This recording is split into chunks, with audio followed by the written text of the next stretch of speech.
Come on. They're right there! Let's go. Move, move, move, move, move.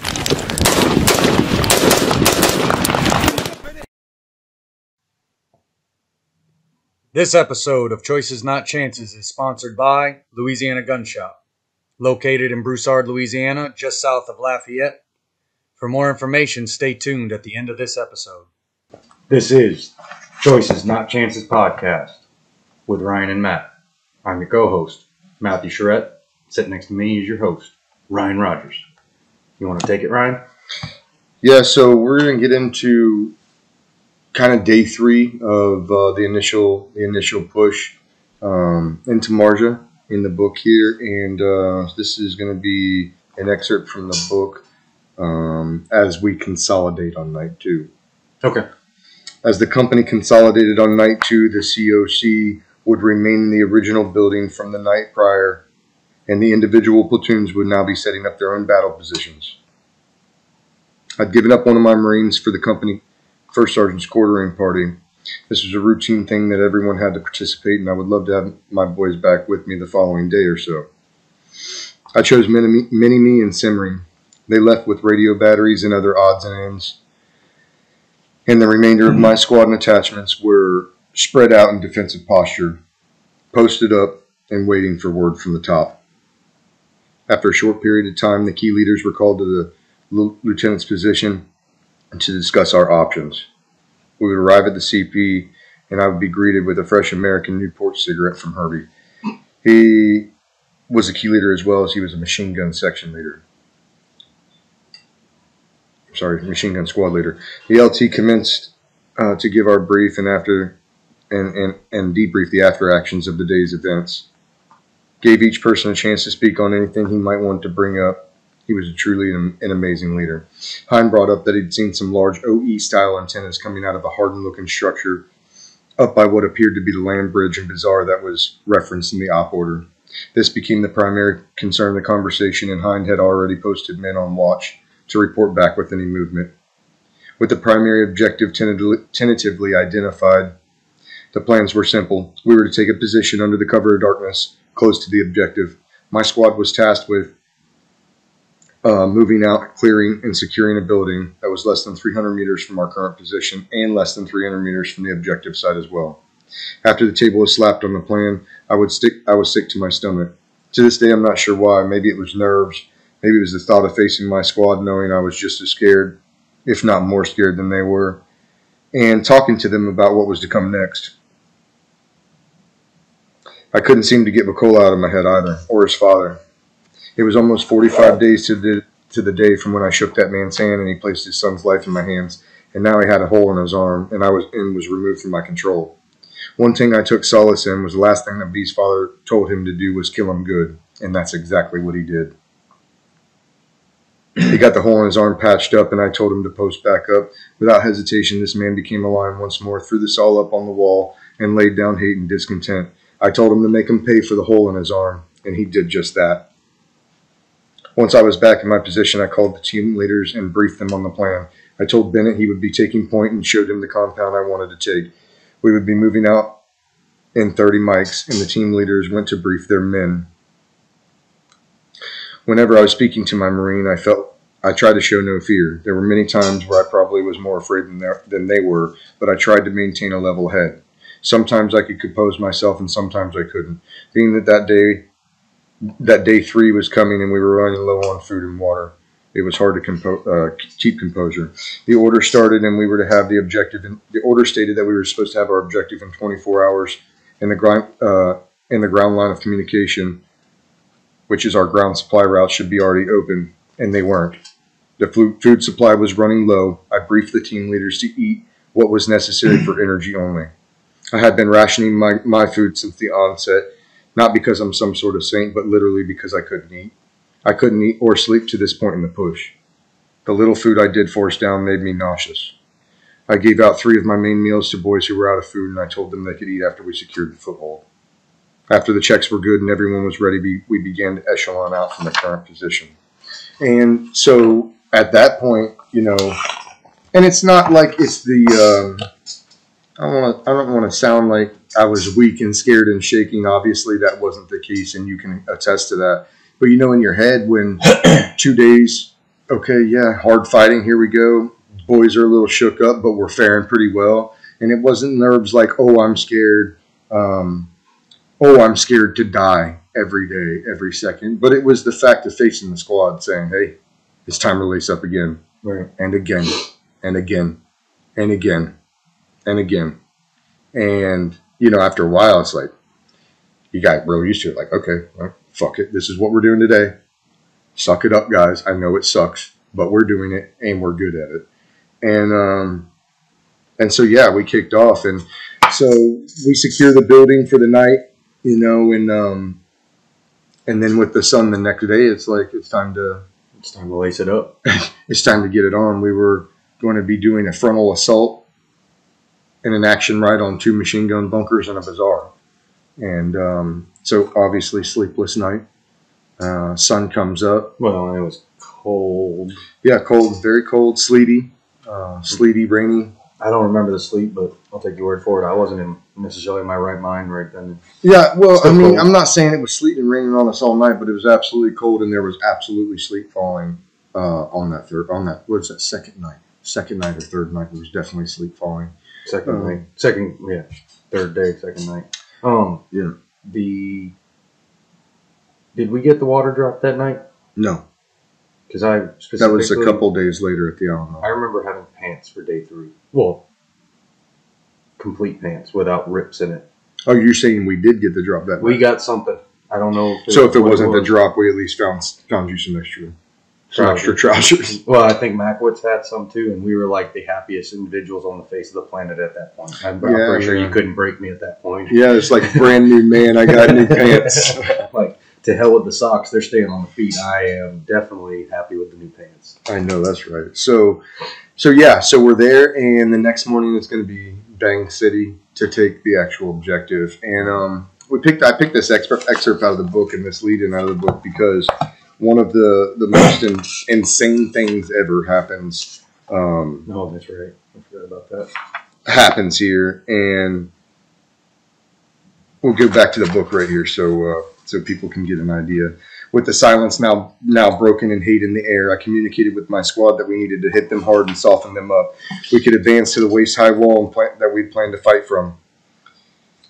I don't know how many machine guns were shooting at us from those 2 bunkers, but it seemed like 4 or more. Each bunker had 6 cat holes cut into them for firing platforms. They each had concrete T-wall barriers for roofs. They were way impressive, way more conventional than any of the houses in the entire area. As we tried to gain fire superiority, I remember thinking, this is crazy. Machine gun bunkers. Never in my wildest dreams did I think I'd be in this type of fight. I was almost grateful that I hadn't missed it. As up until that point, we were perfect minus V's through and through. It was everything I wanted. Snaps back to reality. Rounds coming in close and we needed to press harder. My squad was on the north courtyard wall now firing into the bunker cat holes, and the battle space was erupting all around us, and we weren't the only ones engaged. The other platoons were likewise in fights as well as other attached snipers. After a short period of time where we weren't getting anywhere, so I took a Lal shoulder-fired rocket off of Corporal Charette's back and then secured my back blast area, ensuring I was not about to rock someone standing behind me when I fired. I fired the rocket thinking it was going to be a showstopper. The rocket hit directly where it was intended and exploded to the side of a huge cloud of dust and sand in a massive boom. The enemy machine guns answered right back as if to say, fuck you, that was weak. Matt was not thrilled about carrying the rocket and not firing it, but time was pressing. And so here I think, all right, I'm going to bring out the big dog and get the Law, fire the Law, score a direct hit with the Law, and 10 seconds later they bark right back out of the same holes. And it's like, clearly I didn't hit the cat hole. Right. Because had I hit the cat hole, there was going to be no barking. You had to have hit close to it. I mean, but it doesn't matter. Those, didn't get the job done. And so I think that mud might be some form of alloy or something. Force field. Force field. No, the stuff was serious. So we fire in. I think it's going to be a showstopper. All it does is piss them off. They start hitting us harder. And we take an A&A commander that was right with us getting ready to advance, and he gets shot right in the running lights. Takes one right to the inside of the cheek, rocks him. I think it's you and Doc Fowler and some other guys get out there, get him back behind our wall, and then maybe Doc Fowler, Doc Hernandez was working on him at this point. It was whichever Doc came out with me. I want to say it was Hernandez. I think it was H. Yeah, I think it was H. Because the whole platoon was right there. So, and I think Hernandez usually stayed with Big Whiskey. Yep. So I think that was he was there with him. Yeah. And I know it was Wetzel that came out there to the wall with me. Okay, so you and Wetzel helped get this Afghan commander who's just been shot in the face. When he was shot, I seen his boots come up. He was hit hard. And the crazy thing about that is Doc H would enough wherewithal and skill and remained calm enough that he patches this guy up. Yeah. And between that team that you were with, your team, Doc, 2 Bravo, you guys were able to get a bird inbound and get that guy on a bird, and he ends up coming back and fighting with us with a hole in his face, some stupid short amount of time, like a month later. Right after being shot in the face, and it came like in his cheek and blew out the back of his ear. I thought for sure he was smoked. And sure enough, he shows back up, with his little scars and his badass first sergeant of the Kandak that carried an RPK. RPK, I was just going to say, that dude was bad. Yeah, some of those guys, I mean, you want to talk about tough as woodpecker lips, man. These guys were the real deal. And so here we are, and I mean, things are popping off. 6, 7 machine guns, our machine guns, the whole battle space is erupting.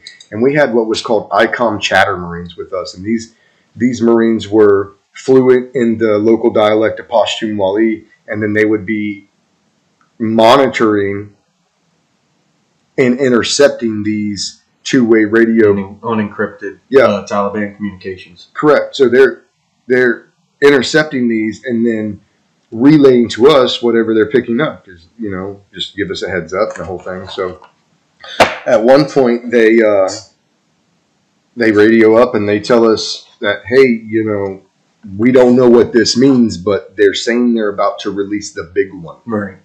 And so that gets shuffled down the lines of everybody that was fighting that day, and everybody was fighting that day. So our whole company was.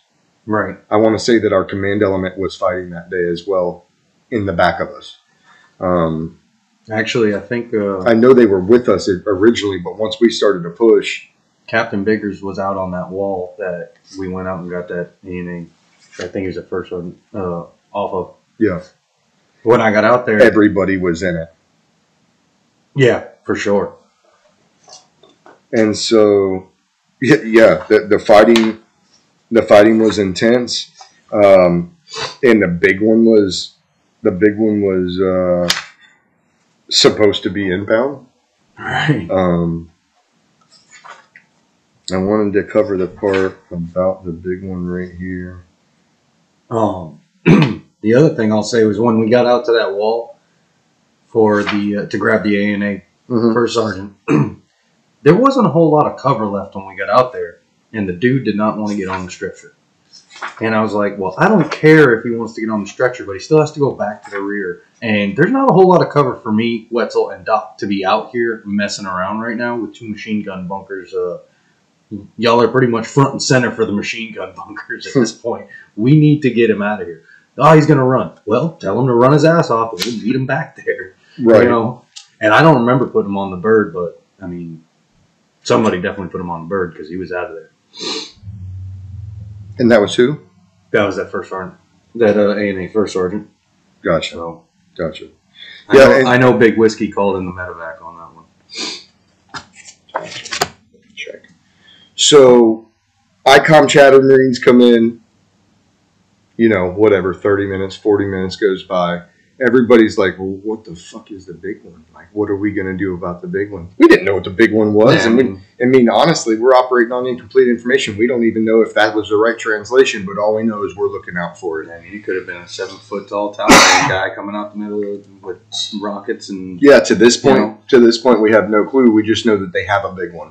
We know that they've mentioned having something bigger than us. Right. Or something bigger than what they've thrown at us so far. But in my mind, possible VBID. I mean, that's what it was everybody's mind. Because we were right there by because there was an intersection running north right there, and and then of course you had MEV Objective 2 right there on 608, and that runs. I mean, it could have come in from the left or the right at this point because we hadn't cleared up the hill with the radio tower, which is literally right there. So, absolutely, VBID is definitely what I was thinking for sure. That's what I was thinking for sure too. And as fate would have it, the big one would come, and it was not a VBID. A D-bid maybe. You could call it what you want to call it. It ended up being nothing. But what we saw come around this corner and come hauling some serious ass right at us was this giant mule.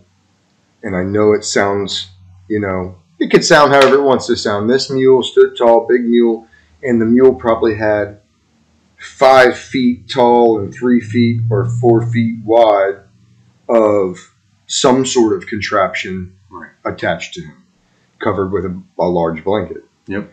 And it looked as though the Taliban slapped him on his ass from back there behind where we couldn't see and said, "Get the Americans." And here he come, and this thing's running, and whatever this contraption on his back is. I mean, he was basically packed like a Sherpa with what we found out later was poppy stems. Right, but at this time we're looking at him come. Well, we're looking at him come hauling ass around this corner, and he's got this big contraption on his back, and it's shaking side to side, but it's not falling off, and he's running right at us. And like to this day, I don't think anybody knows. Well, somebody knows. I don't know, but one of the Marines said, "It's the big one." Yep.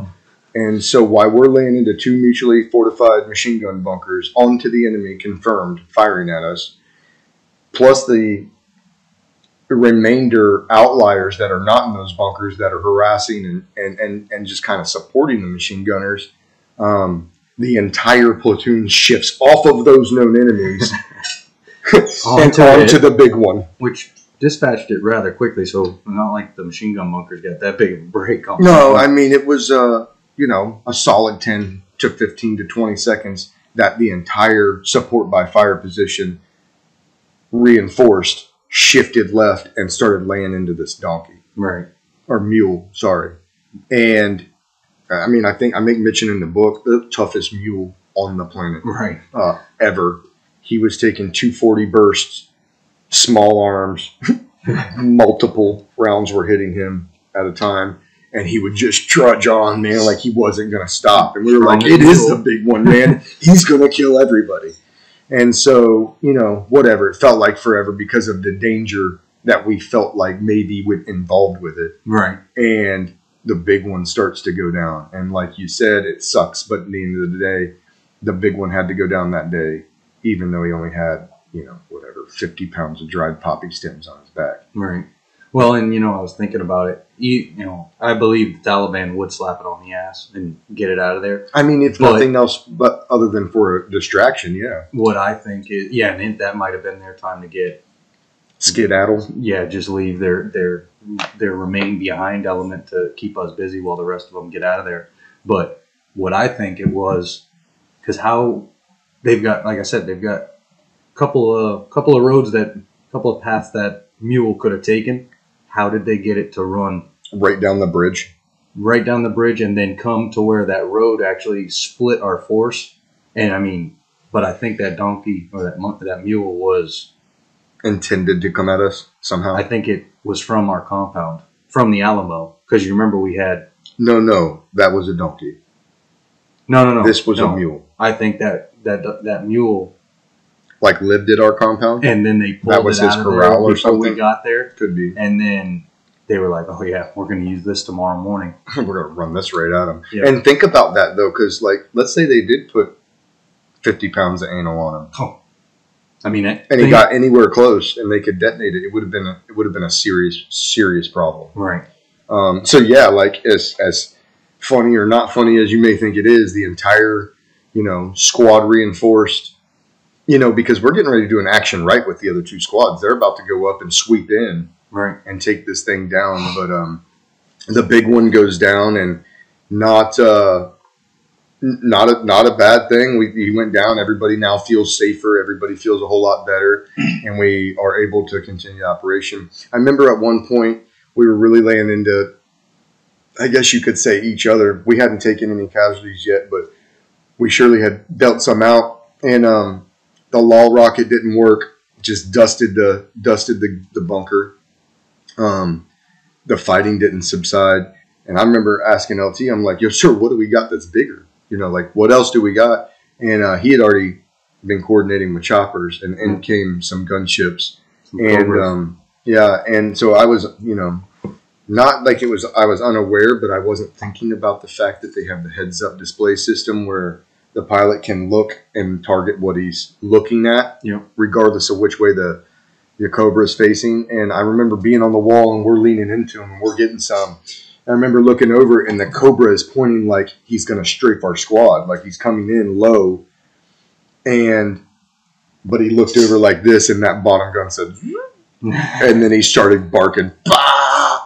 And I remember like instantly for a second being paralyzed, thinking, "Oh, I hope he's not looking at us. Okay, we're good. Okay, we're good." And get back up there just because that thing is scary. And I mean, what was he? Only 100 feet, 200 feet above us? He was hovering over us damn near. Yeah, that was a pretty crazy one. Because it was insane. I want to say we might have got a couple casings from the guy. Oh yeah, dude, it was like a casing shower over. Now, not like falling directly on me or on you, but on me, Alamo. Yeah. On that whole building and that whole.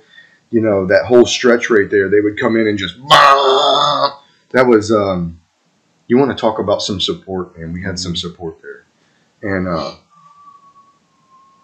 And yeah, so that day is getting better and better. Big one goes down. We got massive amount of support in, and things are going great. As the entire platoon and company, we're bringing American resolve to the fighters of Marjah. And really laying into the machine gun bunkers, a lone mule came running full speed ahead like someone slapped him on the ass and said, "Get the Americans!" On this mule's back was some sort of contraption covered in a tarp or blanket. Whatever was under the tarp was about 3 foot high off the mule's back and wider than the mule itself. It was some crazy shit leaning into 2 machine gun bunkers, knowing that there was enemies in there trying to kill you. Next thing you know, someone yells, "It's the big one." The entire platoon reinforced all at once, turning its fires to the big one. With multiple machine guns and several small arms bearing down and unloading into the mule, it was not much of a match. But I will say that the amount of firepower he was hit with, he would definitely be considered for one of the toughest mules in the world. I felt bad for the animal in hindsight, as the contraption on his back was nothing more than a large load of dried up poppy. So that's the part in the book where we talk about the mule and maybe like possibly one of the craziest instances. Just for something you wouldn't think about maybe happening. It's amazing what you will believe in your mind when people are trying to kill you. If somebody says, "Hey, that donkey's going to come kill you," check. Right. I believe you wholeheartedly. If it had been a white van that came around the corner and then exploded, we really wouldn't have been surprised. Have been like, "Well, yeah, that's the big one." No doubt about it. The same call would have went out. It would have been the big one, and we would have shifted fires. And it would have been like, "Yeah, we had a VBID come in, blah blah blah blah blah, crazy." This one's like, "I got a story for you." Like, yeah, you ever fought a donkey? Yeah, right. You ever fought a mule? Yeah. That's why it sticks out in everybody's mind, right? And so, boom, we secure our objective that day. You'd have to read the book for more of the infighting, and there's a lot more that goes into it. The big one goes down. There's fighting for almost the remainder of the day. And at that point, you were right. We did have the chow wagon come in that night, that first night at the Alamo, and drop food and water. Okay. And that's probably where you got your frog pants and things of that nature. And then the following day, we cleared the objective, and it would have been first and third that made their way down and secured the gas station and the large house we ended up living out of. After we could move the remainder of the water down there. The plan was not to stay at the Alamo or have a squad at the Alamo, but it was out of necessity since we couldn't leave the water for sure. Right. But it ended up working out a day or two later. So right, and so it worked out well. We got our water. We got we can fast forward a little bit. Because I mean, we kind of consolidated and kind of. Yeah, there was we had our objective at that point. Absolutely, it was time to breathe. There was time to, take a minute. And it's not that the fighting stopped, but it drastically slowed down. We prepared for a counterattack. We built posts down there in the bazaar where we were living. Fortified. They raided the bazaars to eat because when the chow and water choppers came in for emergency resupply, they started taking fire and they were only able to get the water off initially. And so still hungry, doing our thing. We're doing okay. We're faring okay. I don't want to make it seem like we're, in bad shape, but definitely worse than what we thought. As far as fighting went, already down a guy, got 6 guys in the squad. Now we got a mule rotting outside the bazaar where starting to stink. Yeah, where we laid waste to him, a couple days before. The smell's getting stinchy. It's just war, right? It's combat. It's all about it. And so this was like where my soul started to get sucked out of my being, because we went 100 miles an hour for the first 2-3 weeks, 2-3 days. No, I mean, it was the first 2 or 3 weeks. Oh, okay. This was the first 2 or 3 days. But as we consolidated, there was still some fighting. This was something like the 15th. We had some heavy resistance, 16th, heavy resistance. The 17th, we lose Courier. Yeah. Our squad goes to reinforce Courier that day with Lieutenant Neff with his guys, and they got ambushed in the open steppe, crossing to go get batteries, and enemy machine gun takes down a whole team.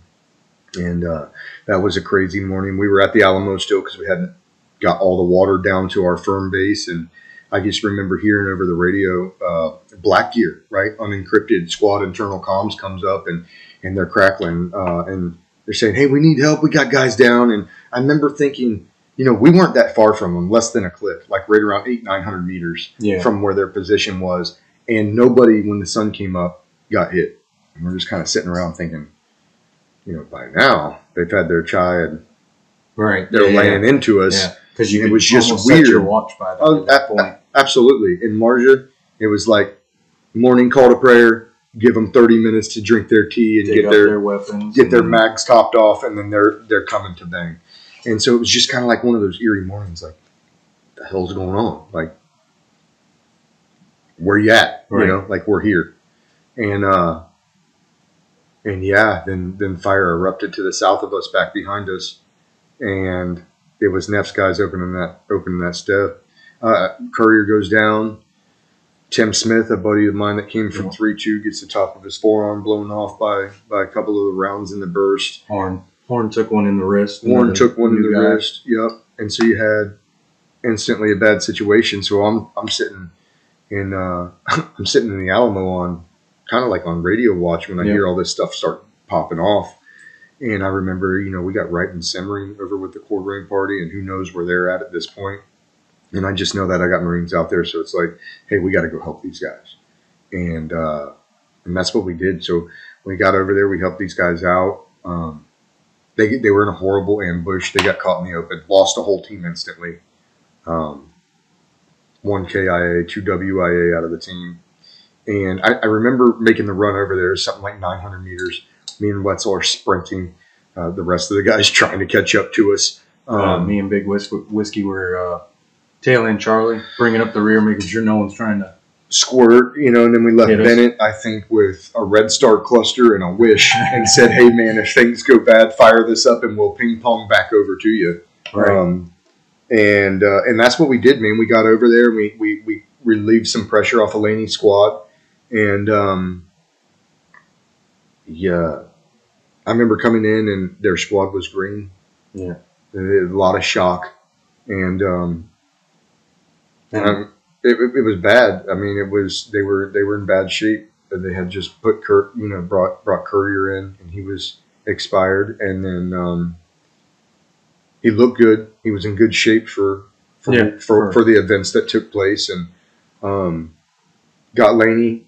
Tim Smith came up to me and showed me his arm, and I'm like, "Oh my God, dude, are you okay?" You know, they were still fighting. You guys had already started putting people in posts.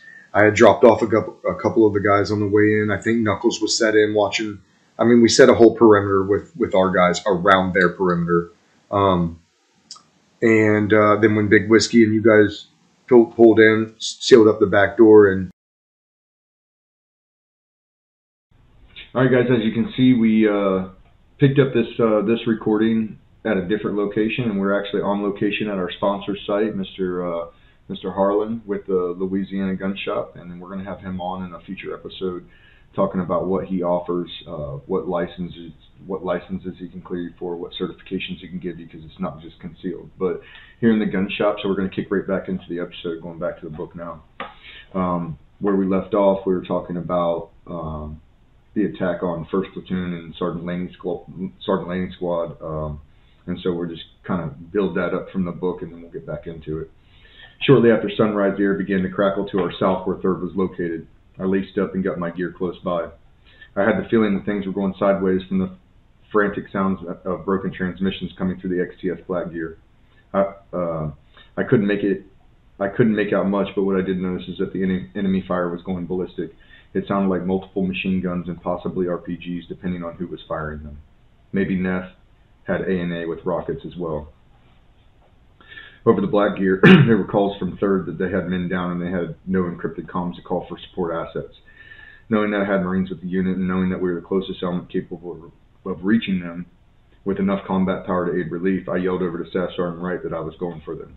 He told me to hang on a minute as he needed to get clearance from LT, and I laced up and grabbed. He told me to hang on a minute as he needed to get clearance from LT. I laced up and grabbed Knuckles, Charette, Sadiq, and Earmuffs, our A&A RPG gunner. We called him Earmuffs because he always wore these tricolored camo earmuffs no matter what the temperature. I told Staff Sergeant Wright I was going to push. He instructed me again to hold on. The LT was not happy about having my guys in a fight with no resources. Was too much for me. I grabbed the radio and asked Staff Sergeant if he was coming with me or charging me. He wasn't happy either, and he said, "I'll bring up the rear." I nodded and pushed to the southwest wall near Grimes' post. I gave him a red star cluster and told him to if he started getting attacked, to pop it off and hold for reinforcements. We were going to help 3rd. Over the radio, the crackling transmission sounded like they were multiple Marines down, 1 KIA. This was bad, I thought. Pushed out the southeast exit and into a sprint. Lance Corporal Wetzel accompanied me as we echeloned out in pairs. We ran the entire way, the gunfire getting louder and louder as we closed. I was in great shape, but my lungs were burning as we ran through the cold air. Soon we'd be coming up on the northeast edge of the massive buildings I believed to be 3rd Platoon's location. We were about 300 yards out now, and I stopped for a break to try to contact 3rd. We need a connecting file for you guys to guide us through the area. We don't know where the enemy was even firing from, and we needed to wait for the rest of our element to close the gap, most of whom were now slowed to a walk. Only seconds had gone by, and the connecting file popped out of the back of the compound from the south and waved us in. Staff Sergeant Wright was way behind, but we left Marines out there to walk them in, as we had a good squad communication now. If he was turned around, he would have eyes on him anyway and have multiple A&A and Marines, a Marine or two with him. When I walked to the courtyard for the first time, I saw the entire platoon gazing around, staring off into space. My buddy from 3-2, Tim Smith, was shot in the initial contact and it tore the entire top of his forearm off. I remember coming into the compound and seeing him after Lieutenant Neff was completely green. Physically, they were in a bit of shock, and they were literally green in the face. A few Marines from 3rd were on post, but not acting effectively. They were just chilling, not returning fire to the enemy or taking proactive measures. I grabbed my first 3 Marines close by and I started to move through the interconnected compounds. I placed Knuckles with his saw in the northeast corner just outside the courtyard to watch our 6. Then I dropped over a compound and set up a machine gun post with Sadiq by knocking a portion of the mud hut wall out with buttstocks of the weapons. He set in and started to fire. on one confirmed enemy position, instantly achieving hits and shutting the enemy gun down. Next, I went back to the firm site and observed the rest of Sergeant Laney's guys begin to come back to life. He too was now getting guns and taking them into the fight to the enemy. Staff Sergeant Wright was now coordinating a link-up with air to evacuate our dead and wounded. He was always the calmest person on the battlefield. I tried to emulate that. I ran back to the compound to pay my respects to PFC Courier, who was hit by bullets of a machine gun burst. He was laying on a big pile of feed and fertilizer covered up with someone else's poncho liner. I remember thinking how all the faces of the dead always seemed to be so at peace. Courier is one of the new guys that we picked up from SOI and checked in while we were on pre-deployment leave. I knelt beside him, pulled the poncho liner off his body. He looked at peace. He looked like a hero.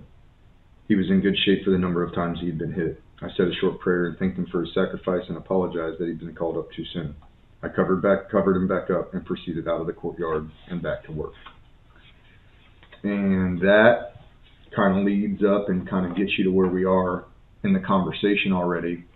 Like I said, Staff Sergeant Wright, calm as hell, gets back on the hook and just starts doing work. Kind of gives me the nod like, I got this, go get some, and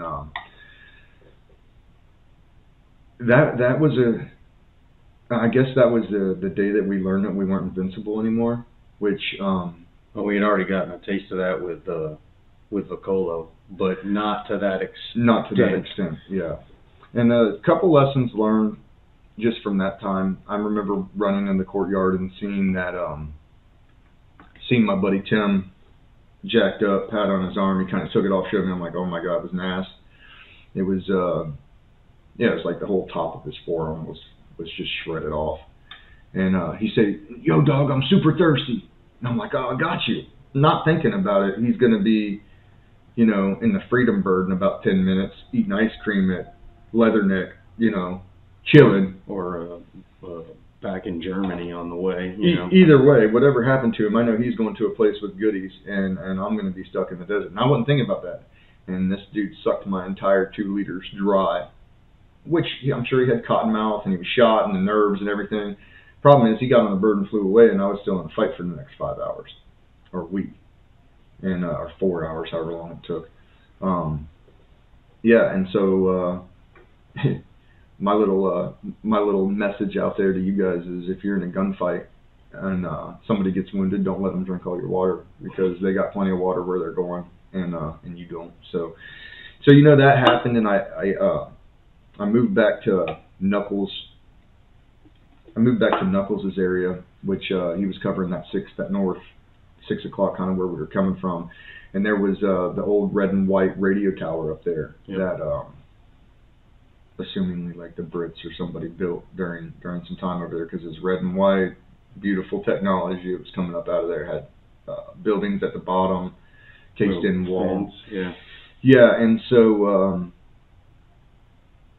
when I came up to Knuckles, I said, "What are you doing so far back? I told you you can't cover anything until it gets to you here." He's like, "Sniper out there, Sergeant." I'm like, "Sniper." I peek my head out, and round hits within seconds, a round hits the wall right beside my head. And I come back in, I'm like, "Dude, you ain't lying. There's a sniper out there."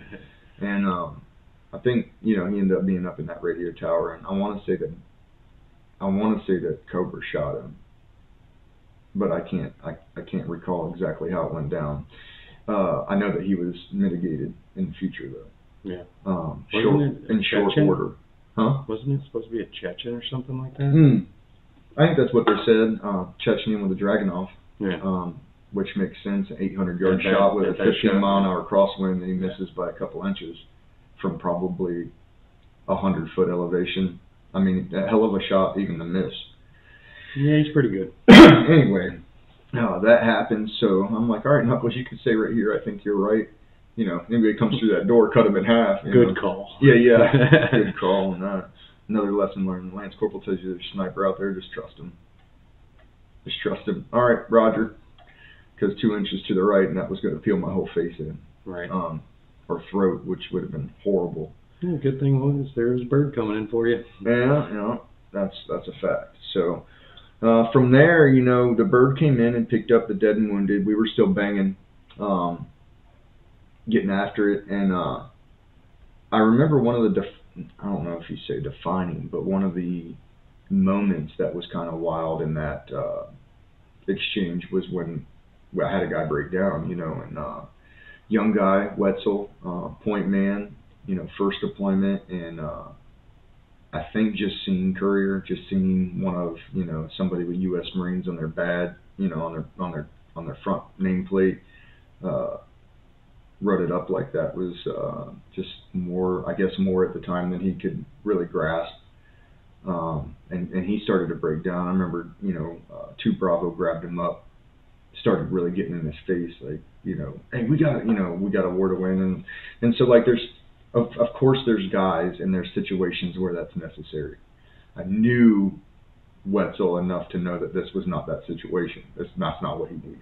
Right. And so I just, tactfully, hey, Staff Sergeant's mine, I got this, turn loose, And I just I was very calmly said, hey, man, people are dead and people are dying.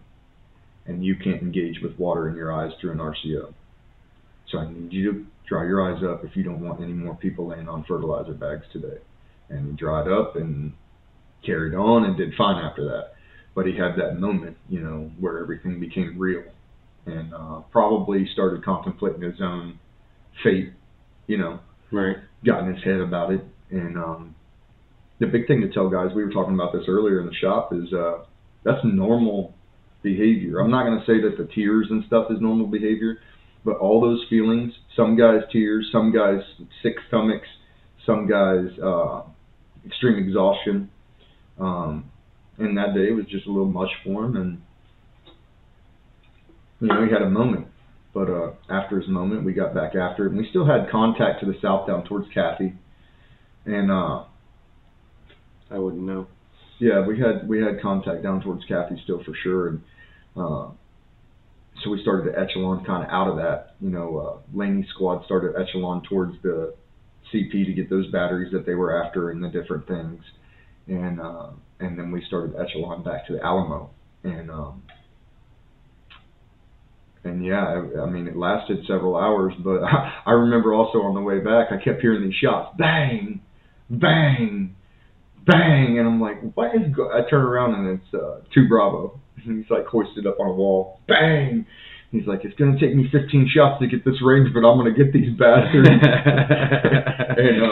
and I don't know that he ever hit anybody from there, and it's very well he may have, but we were echeloning back at that point, and he was just kind of trying to take some last parting shots, if you will, trying to keep them stifled in the back. Because a lot of times, like, we figured out later that they would wait for us to echelon away from them and then amass forces and start to hit us. And that's when they did us. And they would hit us on the RTB, yeah. So, crazy day. We echelon back with no problems. We get back, and again, I think Wetzel had some talks. A couple of the other younger guys just had to tell him, hey, like, this is, you can do everything right in this game, and people will still die. It's the real deal. Yeah, so let's mitigate our errors to not have unneeded deaths, and let's keep our emotions in check, at least until we get back to a place of semi-security, and then you can have your moment. Have your moment. It's okay to have your moment. I mean, I talked about it before that I had my moment when Hanson passed. Yep. Or did we not? I might not have talked in depth about that yet. Anyway. But, you might have mentioned it. But we'll get to it. We're going to cover that a little bit more in depth as well. But, yeah, so Courier goes down, and we, really it just becomes real for everybody. And we were humbled and no longer invincible, and we knew it, as far as death was concerned, at least. And so we carry on with that. We get back to the Alamo, spread load, ammo, make sure everybody's good. Yeah, because we were still surrounded at that point. Oh, 100%. I don't even think they had gotten the trucks to push through. No, Lima was still taking, yeah, I mean, they didn't get through until a week later almost, so it's at least 3 or 4 days later. Yeah, they didn't break through till, well, no, that's not true either. Yeah, well, they broke but it wasn't. They broke through before Hanson, but after the radio tower mission, so. Yeah, so contentious emotions, things going wrong for the first time, I would say, or things not going wrong, but definitely bad things happening for the first time. And we're in the 18th, so we're in 5 days, and we lose Courier. We lose Tim Bo Smith for the remainder of the deployment because his wounds were too bad. Horn was down. And then, and third just really shook up, man. I remember, their leadership. I remember Lieutenant Neff. I remember Sergeant Laney. And yeah, there's no blame for that. You just had a single burst take out your whole front team, right? Which requires the rest of your squad to carry them all back over 200 meters while being shot at from where you just through came the open. from. Yeah, to get to a building that you're shook. Right. And just a desperate situation there. It's the first time I ever seen a human being really turn green. And yeah, that was it was a crazy day. I remember going back and just thinking, what the fuck just happened? Like, what? And we got some guys. I'm not gonna say we didn't get any, but they got ours, and that was a fucking problem. And so hate, discontent, animosity building, and we haven't even pushed through we've pushed through our objective with the first two squads, and they're down holding those buildings, waiting on us to arrive. But we still got 10,000 bottles of water back at the Alamo that we're trying to shuffle to different platoons, and so it became stupid. It became stupid. So we get back, and the water needs to get shuffled down to our forever home, as far as we know, and so that became second squad. Yeah. Filling tarps and poncho liners up, and then carrying thousands of bottles of water. What, a click? Not a click, maybe half a click. I don't even know. It was like 200-300 meters up to the land bridge, and then you figure 200 meters or so through the bazaar to the end of the bazaar. Yeah. So. Well, you remember we had Opie or K-Bar. K-Bar, yeah. So Woundy had come back. Woundy Go, the ANA partner squad leader, he comes back. Same guy that cooked the rooster at the Alamo the one night, and he comes back, and Sergeant Rogers, donkey carried water. And I'm like, do tell. Say more. Tell me what you think. And he remember that thing he found or some wood, and he made a cross saddle load bearing structure on this little animal's back. And then we loaded that bitch down. That donkey was carrying hundreds and hundreds of bottles of water at the same time, each trip. And sure enough, Woundy got this little donkey, and Woundy's all of about 5'2", and he's got eyeliner on for war paint and makeup for war paint. His damn gun was bedazzled with clear cellophane and jingle beads. I'm pretty paper sure. And jingle beads, yeah. And here he is out there with a little switch of poppy stem, slapping this little donkey on the ass, telling him to get moving, carrying all them waters. And then I think he rode it back to the Alamo a couple times. I got a picture of him riding up to the Alamo on the donkey. It was fucking weapon slung and everything. I'm like, only in Afghanistan. Never did I think that I would witness this kind of stuff. So, but yeah, so K-Bar helps us shuffle the rest of the water down to the Alamo, and then finally, after a period of days of shuffling water, we broke it down. Yeah, we make it down there. I remember the first trip we took down there, you were with me, and it was basically the whole squad, minus 3 or 4 post-standers and 2 Bravo stayed back, right? And as we come up, I remember Herbie being there, and he had that big, huge wooden bowl, and we hadn't eaten in a couple of days, at least me and you, because we had eaten what we had eaten and then gave the rest of our food out. I know I gave 2 or 3 main meals out that were stripped to some of the guys. At the bottom of the bag. In case. I had emergencies. The chicken star or the star kiss tuna or whatever. Yeah. I had that just in the bottom of the bag. Just, hey, we might need that here in a bit. Emergency rations. Just leave that where it's at. So it became stupid. But I remember when we got down there, Herbie came up, hey, get your squad, follow me. And they had raided the bazaar there and got a bunch of rotten potatoes and cut out as much of the rot as they could and still salvaged food. They got a bunch of eggs, chicken eggs that were just laying everywhere inside that one. Rice. Yep, and some rice and actual chickens. And they butchered them and then it started a fire and cooked us up some scrambled eggs, potatoes, and chicken and rice. And I remember it was the best meal. Oh, yeah. And I'm sure we all got dysentery from it. like certain, 100% certain. And that's probably from the water that Wendy boiled the shit in. But not like we didn't have so much water in bottles of water, but 10,000 of them. Yeah, they like to use that to wash their feet, not not their food. Not their food. Yeah. So yeah. So I just remember him giving us that food, and everybody just like hands going into these eggs and potatoes, and just like. And after that, it was like, let's fight. We're ready. We're good. And there was no fight. Yeah, there's nothing. We were walking back to get more water. But we had energy. And so we got all the water down after, a number of days of traveling back and forth. And then finally we all consolidated down at our compound that we would be living in at least until across the street. Yep, we had a gas station and then master bomb maker's house, or apparent assumed bomb maker's house. And it was nicer than the other compounds for sure. Had a 2-story. It had multiple compounds in our side, because Heinz squad stayed on the left, we stayed on the right, and then JT squad stayed over in the gas station with LT. And so and now we're here, and now it's like, now we got to wait for Lima Company to show up to open the Glock, the ground line of communication, get us our packs, get us mail, open up the Glock so that engineers can come through, roll through, and make us a cop to live out of, because we're living on an infected hut.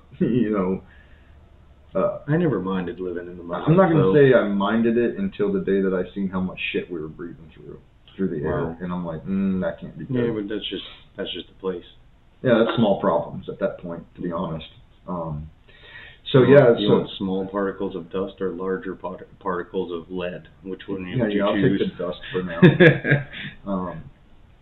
Later in that deployment, I might have told you I'd take the lead. Right. I don't know. But there's always that ice cream if it's a lucky wound. That's right. Give me a through and through, baby. No, I'm just joking. No, I would have hated that. Yeah, for I sure would have too. But yeah, just very very wild opening to a deployment, and I'm going to say, like, everybody did their job good. Everybody, Staff Sergeant got birds in and got guys out of there. And we took the fight to the enemy along with Sergeant Laney's squad and Lieutenant Neff's, guys. Really got after them. And it, as bad as the day was, it could have been worse. So we try to find the good in that, the calm on the battlefield. After action and debrief that with the junior guys that, struggled with some of that stuff in the hut that night, and kind of just moved on from there. And that's something that a lot of people don't understand, is we don't get a proper goodbye to our friends. We don't get to see the funeral. We don't get to go to the celebration of life and tell all the crazy stories about them and all the wild things that they used to do, and celebrate. What we get is a chopper scoops them up, and then they take them away, and then we come home to a memorial, at best. And so that's effectively the last time that we see our friends, is them pulling away in a chopper, bloodied up, and in my opinion, most people don't think about that. Right. I think, you don't get the closure that you would get with somebody at home. And so, and that becomes hard, and it just becomes one of those things that you have to put in the back of your head. You have to compartmentalize and say, okay, that happened, and I can't think about that for the next 8 months. So, yes, it happened. I don't want to talk about it no more. I don't want to think about it. Yeah, so obviously from my perspective is going to be completely different from your perspective, and that's one of the great things about having you on for this review and doing this the review together and the podcast together is, when I talk to you about your experiences, you experience things, even though you might have been shoulder to shoulder with me, your experiences of that war in general were completely different than mine. And the next guy next to you seen it completely different than you. And so, like, what's your take on, let's say, start that morning, from the time that we started hearing the rounds popping off at 3rd up through, getting back to the Alamo? I guess I just heard someone say, "Hey, we're going." I don't even remember what I was doing. Mm-hmm. Walking around checking posts. I don't know. Might have been trying to, do something. And hell with it. We're going. All right, let's go. And I took up tail end Charlie with Staff's arm, and we rolled. And I remember that it was so cold all the time, and that was the first time that I felt like I had gotten warm the entire time we'd been there. And I'm wearing my green sweatshirt underneath my flak, and when we made that run, I was like, Staff's arm, I'm starting to sweat. This is not a good situation. Me and Staff's arm bring in Taylor and Charlie. We enter the building. We enter the compound where y'all came in. Staff's arm sees, 1 KIA, 2 WIA. Said, Charette, get on the casualties, help Doc, because I was a combat lifesaver. So time to save some lives. I want to go help y'all. Yeah. And Doc pretty much had the situation under control by the time we got there. Yeah, and they had a corpsman with him too, because I remember Timbo was already patched up on his arm, and he had to even take the bandage down to show me the wound. And, take all of the bandage down. It was his whole arm, basically. Right. And Horn's wound was similar to his. I don't know how you get one guy who just gets it completely, meaning Courier, and then Timbo and Sure you do. Horn. I mean, think about the cone of fire. True. But one was in it and 2 were out to the sides. I guess, yeah. Yeah, I think Horn was actually the point man of that team, too. Yeah. I don't think Courier was. I think Courier was the saw gunner, believe it or not. Quite certain that Tim Smith, as a corporal, was leading that team. He was the team, yeah, he was the team leader. And so he lost, him and 2 other of his team. Right. So there was only 1 guy left of that team, if it was a full team at the time. Right. Yeah, the other guy might have been pushed out the company for, whatever you call that damn thing. Quartering party. And so I just sat there. I had known Horn because he was from around the same area I grew up. Right. And said, Horn, you going into shock right now, or what's going on? He's like, Corporal. I was like, yeah, you're going into shock. Yeah. Drink this. Put your feet up in the air, please. Elevate those boots. And went and took a look at Carrier. Yep. And then call came out for the bird to come in. Grabbed Horn by the carrying strap of his flak jacket and ran him out there. And then got off, and he was like, here, y'all ordered this, and threw me a stretcher. And I was like, we did. It was for Courier. And I was like, we don't need this anymore. He's like, well, y'all ordered it, so y'all got to take it. And I remember rounds popping by us, hitting. Hey, I'm okay taking a stretcher back, especially if pulled. I don't think that was pulled. It was pulled, wasn't it? It was a fold-out pulled. Yeah. And I said, we don't want it, because I didn't want to carry it. So, yeah. All good. So, yeah. Grabbed the stretcher, finally, and off they went. And pretty much broke down from there. I think I tried to get out to y'all, but I think I tried to turn a corner and then couldn't figure out where the hell y'all were at, maybe. I don't know. Yeah, I know you made it to us at one point. I mean, there was a lot that went on that day. While you were back there, we were taking fire from Salimi's house, which was directly to the west of us. And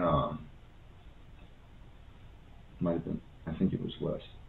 Anyway, it doesn't matter. There were people all over his house, and I remember I was working up a mortar mission when Staff Sergeant finally peeled out of your guys' situation and came into ours, and then 2 Bravo, being crazy, was trying to draw fire from the enemy so we can get better rounds on target. Me and him were actually arguing about who was going to draw fire, and it came down to, stay the fuck right here. I'm doing it. You don't have an option. You're married. Shut up. And so he went out and drew the fire, and then, we dropped some mortars on that compound, which kind of stifled the fight. I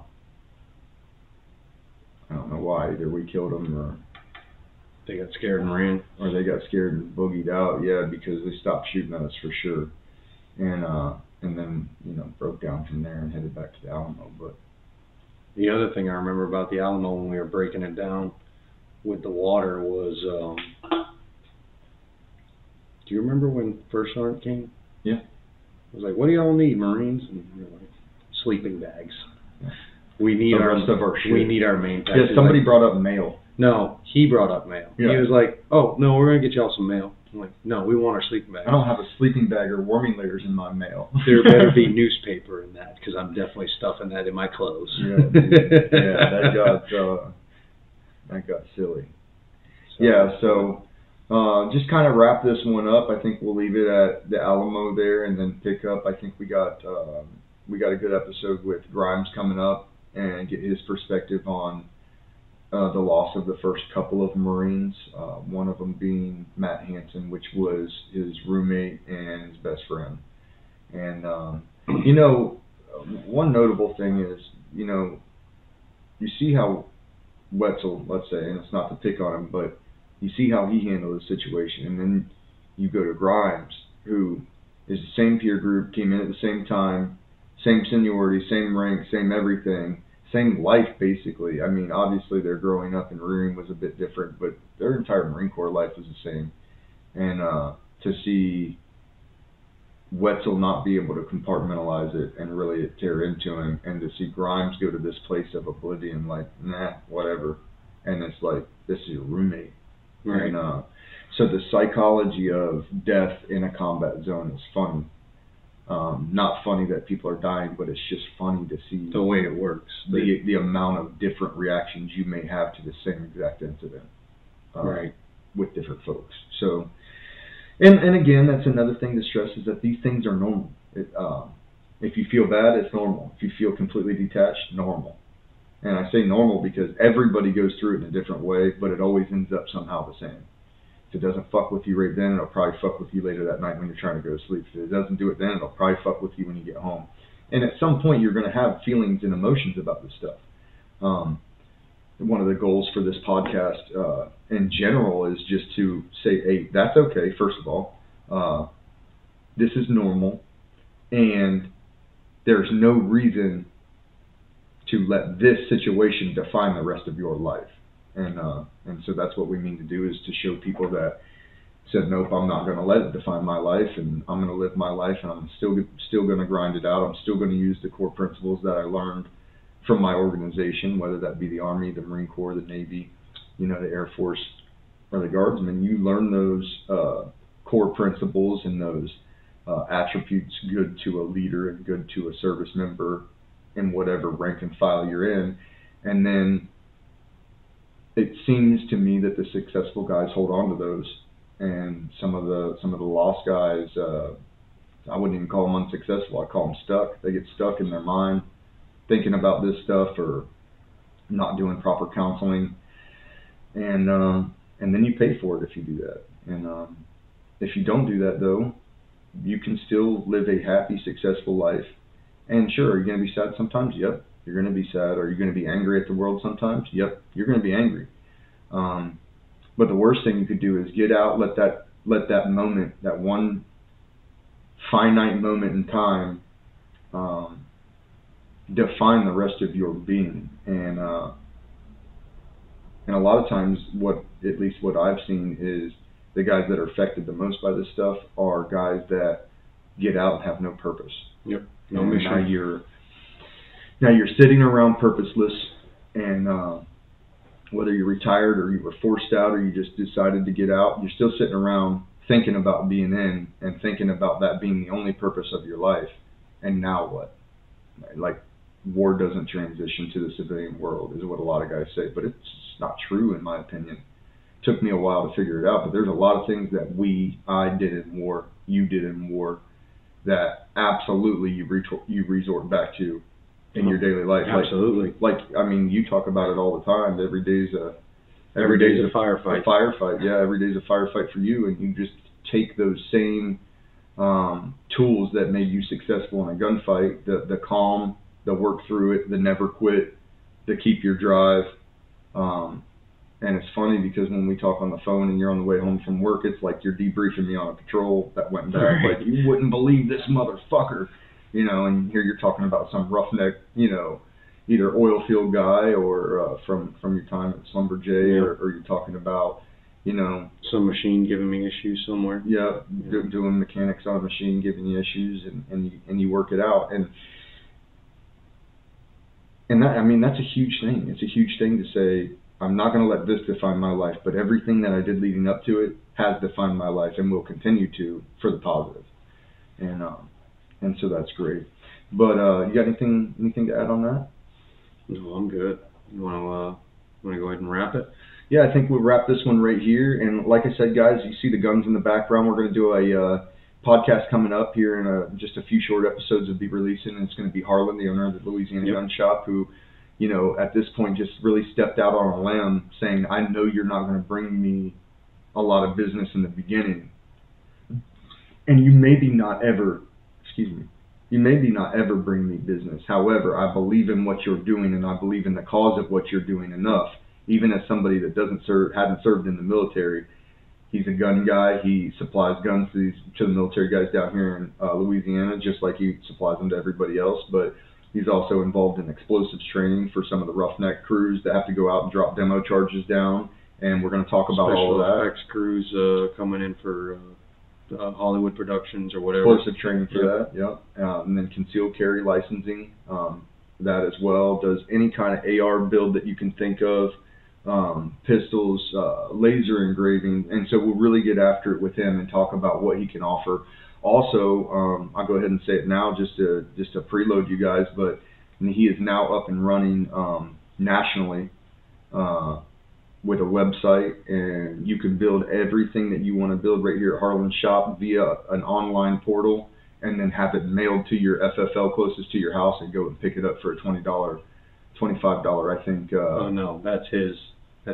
Whatever FFL is going to have, whatever. Yeah, but like especially in the Jacksonville area, I've had guns sent to Semper Fi, I've had them sent to Stumpy's, I've had them sent to multiple places, and it's about a $25 transfer fee. You know, and because they're trying to get your business to furnish that thing. No, for sure. But I have seen some FFLs even in this area that are like $100. I could believe that about this area. I just think that in the Lejeune area, where a lot of our support comes from and is coming out of, I think that there's so many gun shops because 115,000 Marines across the street that they all kind of got to play by Johnny's rules. Right. Whichever Johnny is the highest, and they're not going higher than that, and whichever Johnny's the lowest, they're not going lower than that because you'll lose business. They're just going to go to the next shop. And so, in my experience, at least in the Jacksonville area, a lot of these transfer fees are $20, $25, something like that. So, that's good to know because you can be sitting up in Ohio.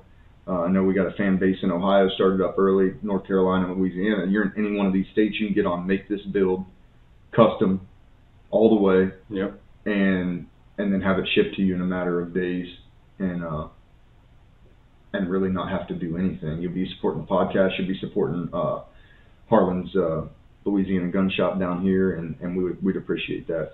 One last final note, just administrative. If you have not smashed that like button or that subscribe button on whatever platform you're following right now, be it Spotify, Breaker, Anchor, YouTube, whatever you're listening to us on, it would help us and would go a long way algorithmically to get those those likes and those subscribes up, because that's something that we can track analytic data on, and it's also what goes into monetizing to start bringing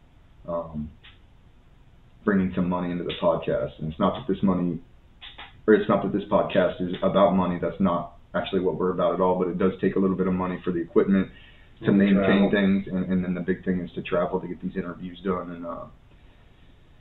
And so smash that like and hit that subscribe button, and we appreciate everybody's support. And don't forget about the book. Don't forget about the writing contest. One more plug here. This is if you haven't seen it, this is Lions of Marjah. This is a book that I wrote about our 2010 deployment that we've been covering in the first 3-4 episodes of the podcast here, and available on Amazon.com for, I don't know what it is now. I think $17, something like that. Yep. If you're local to the Louisiana area, the book is also being sold right here at the Louisiana Gun Shop in Broussard at Harlan's location. You can pick one up here. Amazon and Barnes & Noble. You can order it through Barnes & Noble. It's a non-returnable book, so Barnes & Noble won't stock the shelves with them, because then they feel like they'll be stuck with what doesn't sell. But and that's fine with me. I'm very confident, however, that if you take this book home and you crack it open, And like I said, everything we're talking about is in way more detail in the book. And it'll be good. It'll be good, and I don't think you'll want to return it.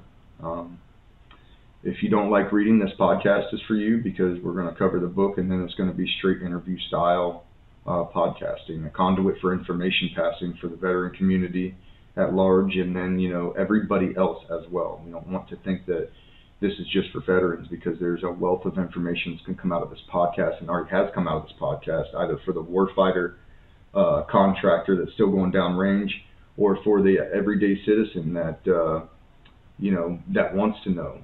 Questions are going to be answered on this podcast, and things are going to be talked about on this podcast that you were told not to ask about when you were growing up, and that's something that we need to change, because the talking is good. I went a period of years in the bottom of an alcohol bottle and purposeless, you know, after being retired out, and that was the hardest time of my life. So now having something else to focus on, bringing that help to other people, and really being an advocate for getting out there and talking. In World War II and Vietnam, the guy, and maybe not Vietnam, but World War I, World War II, these guys sat on a ship and they talked about this stuff on the way home before they split their separate ways. And now it's like you're a 24-hour plane fight from coming home, and then, you know, your unit being disintegrated and going its separate ways. And so I'm not saying that's a mistake, but I am saying that it took a lot of the talking out of it for people that were like-minded and in the same situations, you know, and there's something to be said about that. So anyway, we're going to leave it right there for tonight, guys. It's been a long one. It's been fun.